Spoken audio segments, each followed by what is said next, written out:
આજે હું એક સંદેશ આપવા માગું છું કે અત્યારે ઘણા બધા લોકો,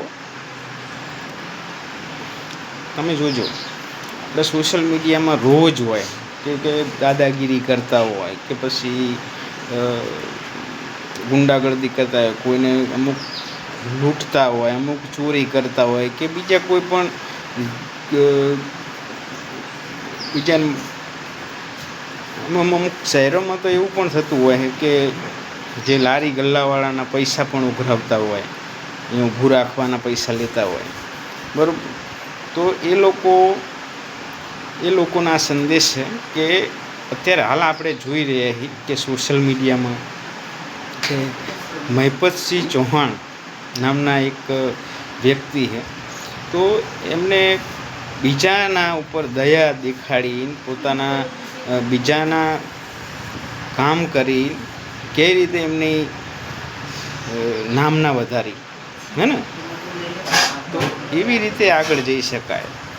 અને કોઈના ઉપર અત્યાચાર કરીને, કોઈને મારીને, કોઈને તકલીફ આપીને, કોઈનું પડાવી લઈને એવી રીતે કોઈ દિવસ આગળ ના જઈ શકાય. અને કદાચ તમે જતા પણ રહો તો એટલું યાદ રાખવાનું કે ઉપરવાળો લાકડી ફેરવશે ને તેથી કેટલાય એવા પરિવારો મેં જોયા કે જેની પાછળ કોઈ ખાવાવાળું નહીં હોતું, અને હોય તો એ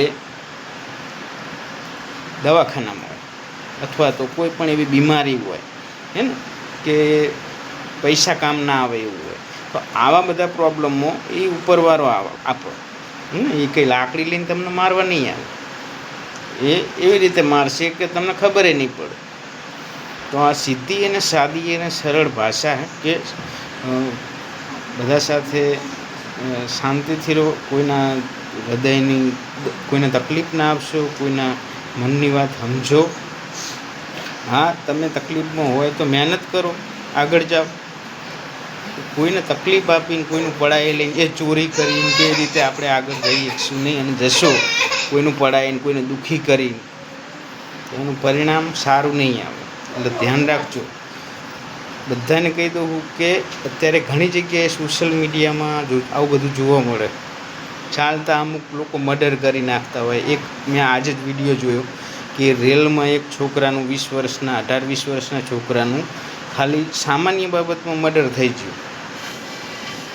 તો હવે એ ભાઈએ વિચારવું જોઈતું હતું કે જેનું પણ બાળક હતું 20 વર્ષનું, તો એને કેટલી તકલીફ પડી છે. અત્યારે જ્યારે એ બાળક અત્યારે એનું મર્ડર કર્યું અને માર્યું, તો એના મા બાપ ઉપર શું અત્યારે વીતતી છે.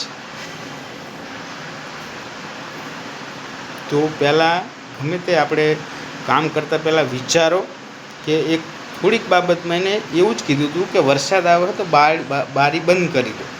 એટલી જ બાબતમાં પેલા ભાઈએ એના બારી નથી બંધ કરી, એવા વાદ વિવાદમાં એના છરીથી હુમલો કરી એનું મર્ડર કરી નાખ્યું.